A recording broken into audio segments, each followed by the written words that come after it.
Jubilee Hills by elections లో 3 ప్రధాన పార్టీలు చాలా రసవత్తరంగా ముందుకు పోతున్నారు. ఇటు బీజేపీని చూసుకుంటేనేమో లంకాల దీపక్ రెడ్డి, కాంగ్రెస్ పార్టీ నుంచి ఏమో నవీన్ యాదవ్, ఇక బీఆర్ఎస్ పార్టీ నుంచి ఏమో మాగంటి సునీతకు టికెట్ ఇచ్చారు. సో ఎవరు గెలిచే అవకాశం ఉందంటారు?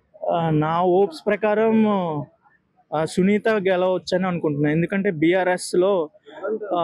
బీఆర్ఎస్కి మళ్ళా ఛాన్స్ ఇద్దామని ప్రజల్లో ఒపీనియన్ ఉంది. ఎందుకంటే కాంగ్రెస్ పార్టీకి ఛాన్సెస్ లేవు. బట్ ఇక్కడ నవీన్ యాదవ్ గారికి మంచి నేమ్ ఉండొచ్చు, ఏరియాలో మంచి గ్రిప్ ఉండొచ్చు.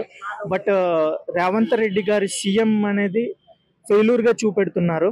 దాన్ని బట్టి బీఆర్ఎస్ వాళ్ళు కేటీఆర్ గారు వచ్చారు already. Next CM ex CM గారు కేసీఆర్ కూడా రాబోతున్నారు. సో దానివల్ల నాకు తెలిసి బీఆర్ఎస్ గెలుస్తుందని అనుకుంటున్నాను. అంటే ఇక్కడ మాగంటి సునీతకేమో సింపతి వర్కౌట్ అవుతుందా అసలు? ఎందుకంటే ఎప్పుడు ఎక్స్పీరియన్స్ మాగంటి సునీత అని కాదు, అక్కడ బీఆర్ఎస్ బట్టి ఓటు పడుతుంది ఇక్కడ.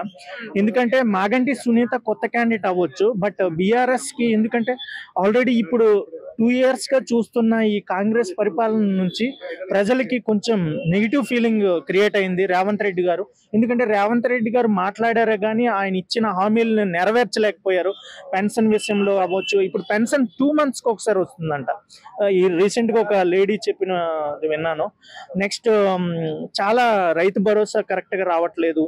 ఏది కూడా జిహెచ్ఎంసీ కూడా ఫెయిల్ అయ్యింది. నెక్స్ట్ ఫ్రీ బస్ ఒకటే కంటిన్యూ అవుతుంది, ఎందుకంటే ఆర్టీసీ ఆల్రెడీ అది ఎప్పుడు ఉంది కాబట్టి అది ఒక్కటే కంటిన్యూ అవుతుంది. రిమైనింగ్ ఆల్ ఫెయిల్ అయిపోయి ఆ ఎఫెక్ట్ అనేది ఈ యొక్క జూబ్లీహిల్స్, ఎందుకంటే ఇది హైదరాబాద్ పెద్ద సిటీలో ఇది ఒక జూబ్లీహిల్స్ అనేది గ్రేట్ ఏరియా నియోజకవర్గం. అందువలన ప్రజలు ఎక్కువ ఆలోచించి మళ్ళా బీఆర్ఎస్ కే ఛాన్స్ ఇస్తారని నా ఫీలింగ్.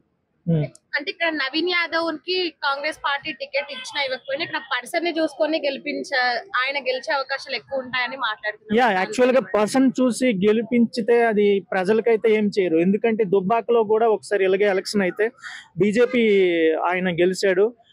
సో అప్పుడు కూడా ఆయన అంత ఏం చేయలేదు. మళ్ళీ ఆయన సెకండ్ టైం ఓడిపోయాడు. థర్డ్ ఇప్పుడు రఘు గారు ఇప్పుడు ఎంపీ అయ్యారు. కానీ ప్రజలకి వీళ్ళు షార్ట్ కట్ లో వచ్చి వెంటనే గెలిచేసి వీళ్ళు జీవితాలు మారుస్తారనేది ఇట్స్ ఎ ఫూలిష్ థింకింగ్.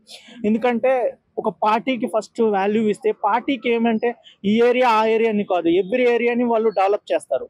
ఇప్పుడు ఒక ఎమ్మెల్యేని ఓటేస్తారు, ఈయన గెలిచినంత మాత్రం ఇక్కడ ఏం జరిగిపోతుంది అంటే జరగదు.